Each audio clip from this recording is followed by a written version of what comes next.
Sasa kuhusu la swali la kwanza ni kwamba nitaendeleza kidogo kwa kusema kwamba mpaka sasa bwana Trump, Rais Trump, katika siku zake hizi 100 za kwanza, kitu ambacho alichoweza kukifanya na kimeonekana kwa uwazi ni mpango wake wa kuwashughulikia wahamiaji. Amewarudisha nyumbani wahamiaji wengi, lakini kuhusu masuala mengine ya uchumi na mfumuko wa bei, nafikiri bado hajafanya kitu chochote. Sasa kuhusu maoni ya watu hapa nchini Ujerumani na barani Ulaya kwa jumla kuhusu utawala huo wa pili wa bwana Trump hapa Ujerumani, kwa jumla watu wanasema kwamba Trump anatawala kidikteta, hajali utawala wa kisheria, na wameshangazwa sana na wanalolisema watu hapa nchini Ujerumani na barani Ulaya kwa jumla kwa sauti kubwa zaidi ni kwamba Marekani haiaminiki tena. Na hii ni kutokana na sera za Trump. Wanasema Marekani imepoteza dira, na katika utafiti niliofanya nimesoma tahariri ya gazeti moja, na tahariri hiyo inasema kwamba katika kipindi kifupi cha miezi mitatu Marekani imepoteza hari na muamana duniani. Na kwa kweli unapozungumza na watu wa kawaida mitaani, wengi wanasema Trump anasababisha hofu sio tu ndani ya Marekani bali duniani kote, kutokana na kuanzisha vurumai katika uchumi wa dunia.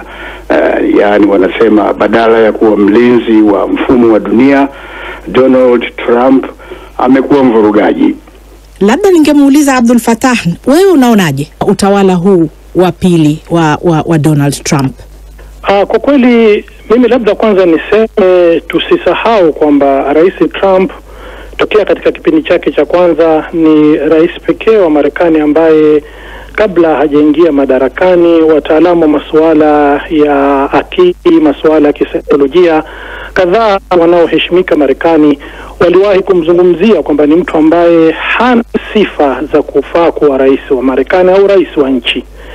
Yani ni mtu ambaye anaonekana kwamba hayupo katika ya kawaida, katika namna anavyochukua maamuzi, katika namna anavyozungumzia mambo mbalimbali, katika hali yake ya kiujumla. Jingine ambalo Rais Trump amelionyesha yeye mwenyewe hata kisaikolojia, tusisahau kwamba katika kipindi kilichopita kabla ya kuingia madarakani, katika kipindi cha pili, alikumbana na matukio kadhaa yakiwemo ya kuandamwa na kesi mbalimbali za kashfa ambazo nyingine kwa namna fulani zilionekana kwamba zina ukweli. Ni mtu ambaye alimaliza kipindi chake cha kwanza baada ya kugombea tena urais katika kipindi cha pili akashindwa, na akawa na kinyongo kuamini kwamba alishinda uchaguzi wa mwaka 2020. Kwa hivyo amekuja madarakani kwanza akiwa na hisia na hali maalum ya kutaka kurejesha au kutoa au kulipiza visasi ambavyo alikuwa navyo, na hata aliwahi kutoa ahadi mbalimbali kwamba baada ya kuingia madarakani atafanya hivi, atamhukumu huyu na yule. Na tumeona kwamba hata raia wa Marekani ambao walipatikana na hatia za uhalifu za kufanya fujo, za kuvamia bunge na kufanya uharibifu na kutishia maisha ya watu ambao walihukumiwa, baada ya kuingia madarakani alichukua uamuzi wa kuwapa msamaha. Kwa hivyo kiujumla, hasa tukimwangalia Rais Trump, tunaweza tukasema kwamba ni mtu ambaye si mtu wa kawaida hata katika hali ya kiakili. Rais yoyote mpya anaingia madarakani katika siku zake 100 za kwanza hutafuta masuala ya kimsingi pengine 2, 3, 4 akataka kuonyesha au akayafanyia kazi na kuonyesha athari na matunda yake katika kipindi hicho cha miezi mitatu. Lakini wewe tumemwona kwamba kaparamia, kachapia utitiri wa masuala mbalimbali kuanzia ndani ya Marekani, kuhusiana na Marekani na majirani zake kama Canada na Mexico, katika uga wa kimataifa kuhusiana na waitifaki watu wa Ulaya wa Magharibi, katika shirika la kijeshi la NATO, katika kuvamia masuala ya migogoro mikubwa ya kimataifa kama hilo la vita vya Ukraine na Urusi, na vile vile katika uga mpana zaidi wa biashara ambako tena kaanzisha mambo hayo ya ushuru ambayo yametibua kila kitu kimataifa. Kwa hivyo hivyo tukimtazama ni kwamba watu wengi wametaja miezi mitatu hii ya Rais Trump kama ni kipindi cha chaos, au kama kipindi tuseme labda ni cha vurugu, hali ya shaghala baghala, hali ya mchafukoge, ndio ambayo ameileta yeye katika hiki kipindi cha siku 100 cha uongozi wake. Yani kila mtu ambaye anazungumzia kipindi hiki, iwe ni ndani ya Marekani iwe ni nje ya Marekani, na ndio maana tumeelezwa kwamba katika kipindi cha historia ya Marekani kwa miongo kadhaa hakuna rais ambaye amepata kiwango cha chini zaidi cha umaarufu katika kipindi cha siku zake 100 za kwanza kama yeye Trump katika kipindi chake hiki cha pili cha uongozi ndani ya Marekani. Na kugeukia wewe Mubelwa Bandio, tangu Rais Trump aingie madarakani ametumia mamlaka yake kutia saini sera kadhaa bila ya kujali bunge wala mahakama. Ukiangalia uchunguzi wa kura za maoni za hivi karibuni uliochapishwa na kituo cha Associated Press NOC cha utafiti wa masuala ya umma, umeonyesha kuwa nusu ya watu waliohojiwa wamesema hata wao hawafurahishwi na utawala wa Trump hadi kufikia sasa. Wanaona kuwa Trump anazingatia mambo yasiyo sahihi na wameelezea kutofurahishwa na utawala wa Trump. Lakini wanachama wa chama chake wakati huo huo cha Republican waliohojiwa wanamsifu Rais Trump. Je, wewe kwa upande wako ni kipi ambacho umekisikia wanachokisema wa Marekani? Ni kwamba kitu kikubwa ambacho Donald Trump ameendelea kuwa nacho tangu katika uchaguzi alipoingia mwaka 2016, alipoingia 2017 na alipoingia 2025 ni kwamba ameendelea kuwa mmoja kati ya wagawanyishi wakubwa katika jamii. Na hili ni jambo ambalo amekuwa akilisimamia hasa katika sera zake. Hakuamua kukaa katikati, aliamua kwenda upande ambao alihisi kwamba Wamarekani wengi hasa wa vijijini, wa mashinani wanapenda, wale wenye msimamo mkali, wale wenye kutaka Marekani kwanza, na hao ndio ambao wanamuunga mkono.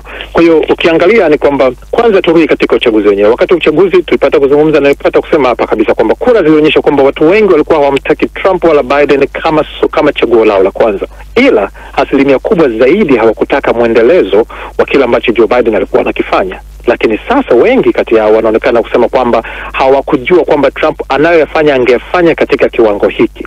Ahadi zilikuwa nzuri. Kiangalia ahadi alizokuwa alikuwa ametoa ahadi kuhusiana na ongezeko la bei, angekuwa suluhisho la ongezeko la bei kipindi kile. Mfumuko wa bei umepungua, lakini si kwa kiwango kile, hajaweza kufanya hivi. Aliahidi kwamba atasimamia masuala ya wahamiaji haramu. Kila mtu anataka hilo lisiwepo. Kwa hilo inaonekana ndio jambo moja kati ya mengi ambayo amefanikiwa. Kati ya mengi ambayo machache amefanikiwa, hili ni moja ambalo anaweza akasimama na kusema nimefanikiwa. Aliahidi kupunguza gharama za nishati, lakini ukweli ni kwamba bado hilo halijafikia. Aliahidi masuala ya ushuru, lakini ushuru ameutekeleza, lakini inaonekana wanatuathiri zaidi sisi. Watu mwanzo walifikiri kwamba itawafanya mataifa mengine yarudishe viwanda hapa nchini Marekani. Wakati anaingia alisema kwamba angemaliza vile vita. Pamoja na yote watu hawapendi sana kuona vita vikiendelea. Leo tuko siku ya 176 tangu achaguliwe, vita vinaendelea. Aliahidi punguzo la kodi, kitu ambacho watu walikuwa wanakitamani, na mimi binafsi nilikuwa kati ya vitu ambavyo nafikiri nilikuwa navisubiria. Bado haijawezekana kwa sababu hiyo pia ni lazima ipitie katika bunge. Alisema kwamba atakuja kukabiliana na masuala ya sheria na baadhi ya vitu ambavyo pia wamevigusia. Aliahidi kuhusiana na kufuta haki za mashoga na wasagaji hasa katika michezo na jeshi, ila amefanikiwa. Aliposema kwamba ataanzisha wizara inayohusiana na ufanisi wa serikali, ndicho kitu ambacho wananchi wengi walikuwa wanakitaka. Kwa Donald Trump, kama ambavyo amekuwa kwa miaka mingi, ukumbuke kabla hajaingia katika siasa alikuwa ni mtu alikuwa anafanya vizuri katika television. Anajua wapi aseme nini ili apate nini. Na hizi zilikuwa ni kati ya ahadi ambazo ziliwagusa Wamarekani wengi, hata ambao sio Republicans, wale ambao hata kama ni Democrat, lakini unahisi kwamba kama vile nchi inahitaji mabadiliko. Hizi sera zilionekana kwamba zingerudisha Marekani katika nguvu, lakini namna ambavyo ameingia kuzifanya, doji yenyewe, ufanisi wa kazi ambao amefanya, baadhi ya watu ambao wamepoteza ajira, na vitu vingi hapa vimepanda bei hapa nchini Marekani. Anaahidi kwamba mambo yatakuwa bora huko mbeleni ukilinganisha na alivyo hivi sasa. Kama itakuwa hivyo pengine inaweza kuwa nafuu, lakini kwa sasa hivi katika nchi ambayo asilimia zaidi ya 50 wanaishi paycheck to paycheck, mtu anapokosa ajira, anapokosa malipo kwa paycheck moja ambayo ni kila baada ya wiki moja, inakuwa ni ngumu. Kwa hiyo nafikiri watu wengi walikuwa na matumaini kulingana na ahadi zake, lakini utekelezaji wake umeweka aina fulani ya mgumu katika kumpima. Na kwa kweli naweza nikasema ndio maana wanasema asilimia 65 wanaamini kwamba anashughulikia sana ushuru kuliko mambo ya nchi, na zaidi ya asilimia 56 wanaamini kwamba nchi inaelekea katika upande ambao hawakutarajia ama hawakupigia kura. Asante sana. Kwako Abdul Fattah Musa, katika sera ya nje Trump anajaribu kufanya mazungumzo na Iran juu ya mpango wa nyuklia wa nchi hiyo, wakati pia akitoa vitisho. Je, kuna mategemeo katika mazungumzo hayo? Kuhusiana na kadhia ya nyuklia ya Iran ni kwamba kama nilivyotangulia kueleza kwamba Rais Trump ni mtu ambaye hatabiriki, ni mtu ambaye anafanya mambo kiaina yake. Yeye tunajua kwamba makubaliano ya mwanzo ya nyuklia kati ya Iran na madola makubwa yenye nguvu duniani yaliyojulikana kama ni JCPOA yaliyosainiwa mwaka 2015, yeye aliyaponda na akasema ni makubaliano mabaya zaidi ambayo Marekani imeyasaini katika historia yake, na akaahidi kabla kuingia madarakani kwamba atayavunja, na ndivyo alivyofanya. Mwaka 2018 akajitoa kwenye makubaliano hayo na akaamua kwamba atailazimisha na ataipigisha magoti Iran kwa kuiwekea vikwazo vya kiwango cha juu kabisa, na alifanya hivyo, akaiumiza sana kiuchumi Iran, lakini Iran haikukubali kurudi kwenye meza ya mazungumzo na serikali ya Trump. Sasa katika kipindi chake hiki cha pili ametishia kweli kama ulivyoashiria kwamba Iran ina machaguo mawili tu, ima ikubali kufanya mazungumzo na Marekani, la sivyo ni kwamba Marekani itashirikiana na Israel na kuishambulia vibaya sana kijeshi Iran. Iran imekubali kufanya mazungumzo, ingawa sharti lake ni kwamba mazungumzo hayo yawe na nukta mbili za msingi. Kwanza, yasifanyike kwa ana kwa ana kwa sababu haiamini Marekani, na hasa Marekani hii ya Trump, achilia mbali hata ile ya Obama ambayo haikutekeleza ilivyokubaliwa makubaliano yale ya mwanzo ya nyuklia.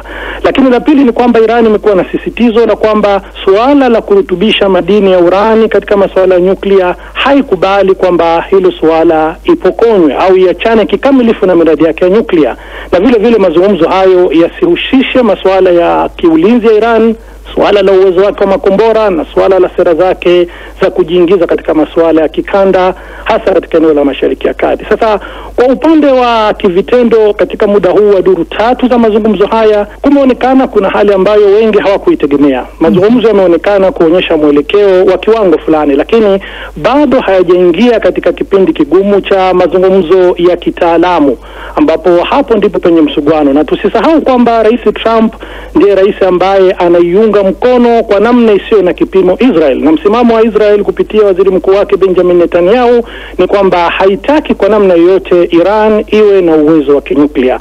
Kwa hivyo kwa sasa tunachoona ni hali ambayo mazungumzo yameanza, na ni vigumu kama ambavyo kiongozi hata wa Iran hapa Ayatollah Khamenei amesema wao hawana msimamo wa kuyatizama mazungumzo haya kwa matumaini kamili wala kwa kukata tamaa au kutokuwa na matumaini moja kwa moja.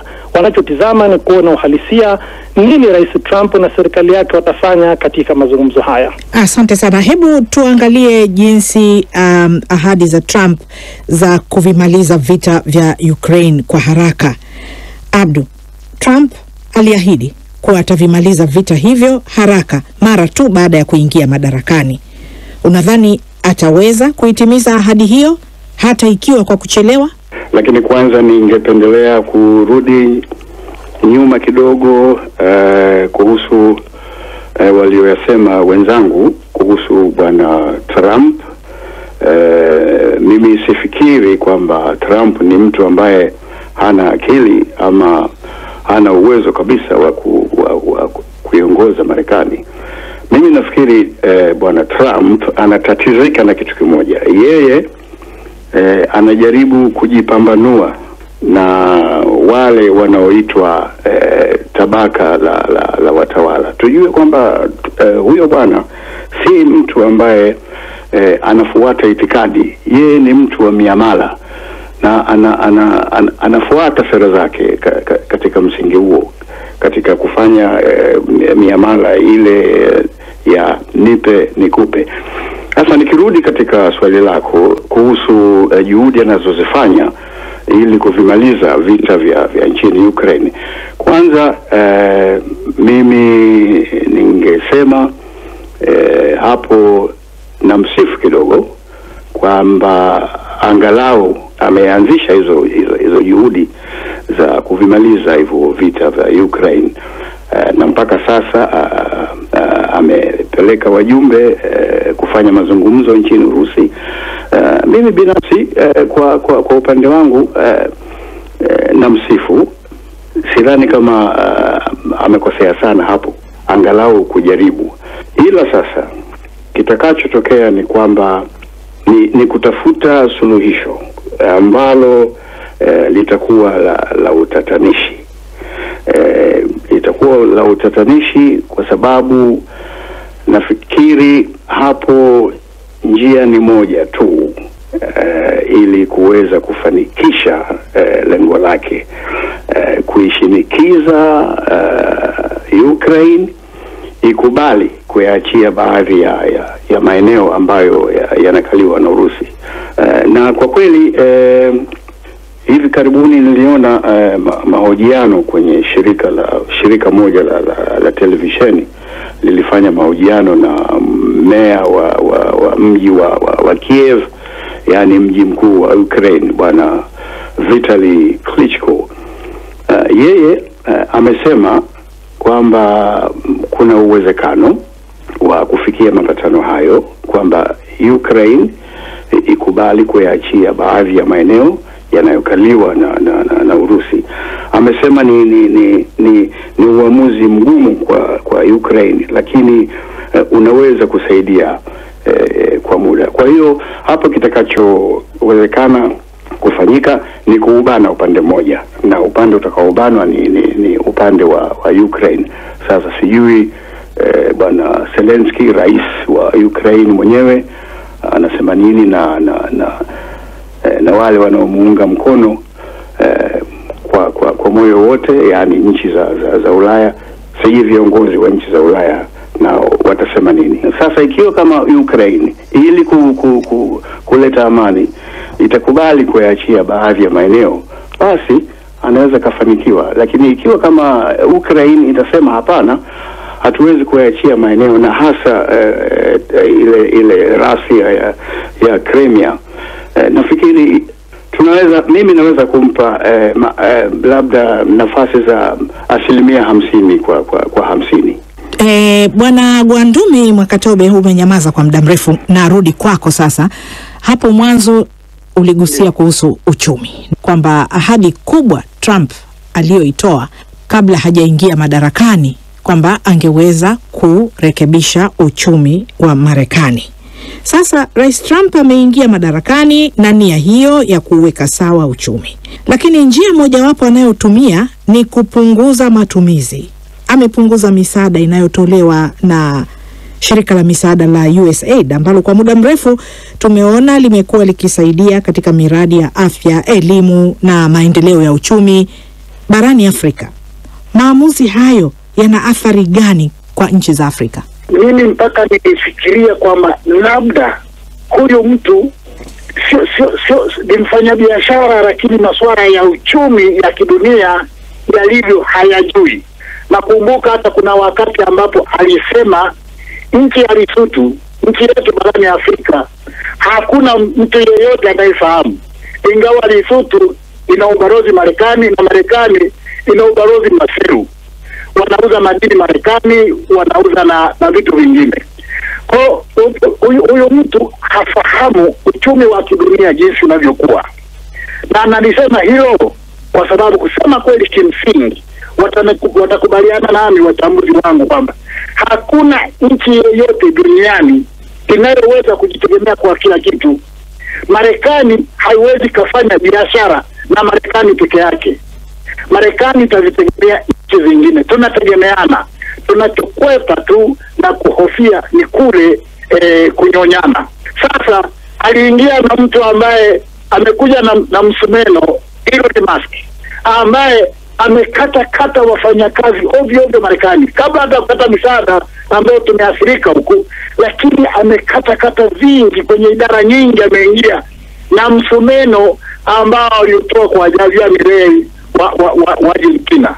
Tukumbuke kuwa mojawapo ya sifa ambayo inapata Marekani ni kwamba inaonekana kwamba inasaidia hasa wenye uhitaji. Mpaka kuna maandishi kilo kitembea huku na huku yanasema from the American people, yani msaada kutoka kwa watu wa Marekani. Mabarabara yamejengwa, madawa kwenye mahospitali, hususan yale ambayo yalikuwa yanategemewa sana na watu ambao wameathiriwa na maambukizi ya ukimwi. Sasa napokuja kukata ghafla, nchi zetu za Afrika zilikuwa zinajipanga, mwenyekiti, zilikuwa zijui anakuja na nini Trump. Ghafla tukashangaa na kata, ofisi zinafungwa. Kwa hiyo watu walishtuka kweli kweli, wafanyakazi wakasimamishwa, na nchi zingine hazijui zitapata wapi madawa au huduma kwa watu wenye ukimwi. Ingependeza sana kama kweli angekuwa nafahamu dunia inavyokwenda, angesema kuwa tunataka ndani ya miezi 6 nchi za Afrika ziwe zinajitegemea kupambana na ukimwi, ziwe zinajitegemea kufanya maendeleo yao wenyewe, ili tuwe tuna maandalizi. Mwenyekiti, sasa hivi hatuna maandalizi. Nasema kwamba afahamu masuala ya uchumi duniani, kwa sababu huo ushuru wa forodha mpaka amewatoza ndege wanaoishi kwenye misho ya dunia, penguins. Sasa sijui penguins huwa wanauza nini Marekani, nao walipewa tozo wakapangiwa hizo taarifa.